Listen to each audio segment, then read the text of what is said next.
don't know if you can see the water dripping from the ceiling. Like, what the hell? Oh my God. Expat life. It's great. See that big puddle forming over there and dripping? And the first week I was here, it flooded. I've never had any experience like that in India. And I've lived in India for 6 years. And this is like, I've been here 3 months.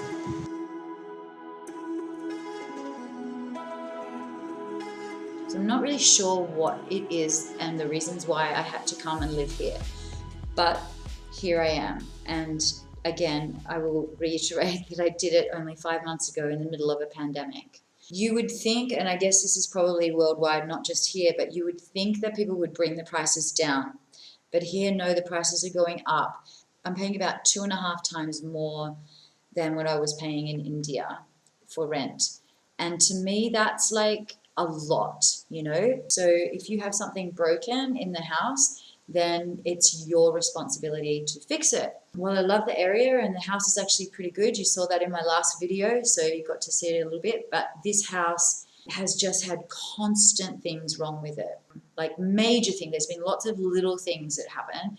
Then I got electrocuted, luckily not too bad. It was just kind of like a zap, and that was turning the main power switch on.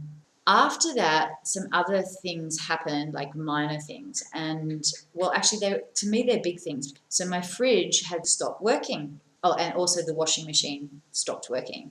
So they told me that those kind of things I have to pay for myself. They basically were like saying, anything from now on, it's your responsibility. And I haven't even been here 3 months. So yeah, so that was like a little bit of a shock. So I said, are you sure that's in my agreement with you? And they assured me it was. Have a read through the agreement, and sure enough, it says in there that any damage from the time I entered into the property to the time I leave is my responsibility. So anything that happens to any appliances, and I mean, this is not like, it's a fridge and a very, very old, have I mentioned very old washing machine? From now on, I cannot, like, that's it. I have to pay for everything myself. So if the fridge completely, because the freezer is working but not the fridge, if that is now no longer working at all, it's up to me to buy a new fridge, not them. So like, that's a bit crazy. I currently have 6 dogs. 3 of them leave in about 10 days, which is actually be really sad. And then the other 3, 2 of them aren't adopted and 1 is. It's also very difficult to find a place that will accept animals, as that's a pretty standard thing, right, across the world. So in India, it's pretty much like on a month-to-month basis. So if you're going to pay long term, I guess if you wanted to have security yourself, you might, like, you know, pay like way in ahead. But you just usually take an agreement, whether it's, and actually I have always been really lucky in India that I have found landlords, and I only really had 2 that didn't require an agreement. They just, like, basically we just made an agreement between each other. I never ever had that issue, and I was very fortunate. But here you have to have an agreement that is like, then they get you to pay for the solicitor. They not only want 1 month like in advance, they also want another month, which is the last month's rent, and they also want a deposit. So I know I'm not going to get that deposit back. Like, they will find things in the house that they will say are wear and tear, and I haven't, you know, which is clearly in my lease agreement. So yeah, I'm not real happy about that. But what to do? Yeah, so I don't know. Like, I've spoken to a few people and they've said the same thing, that it's not normal. Well, it is normal for Mexicans to be like this in regards to, they'll rent the house out, they'll charge you a lot, but they won't repair anything. I must admit, this place is probably more furnished than what the place was I had in India, but I don't need a lot of things. It's just me and my dog. Somewhere to sleep, somewhere to cook.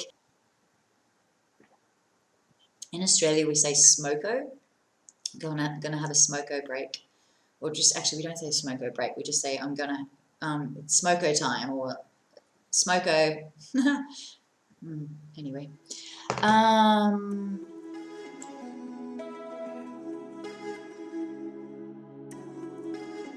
Other things that I'm going to compare today. I'm sure there will be more as I go through my journey in Mexico as opposed to my journey in India.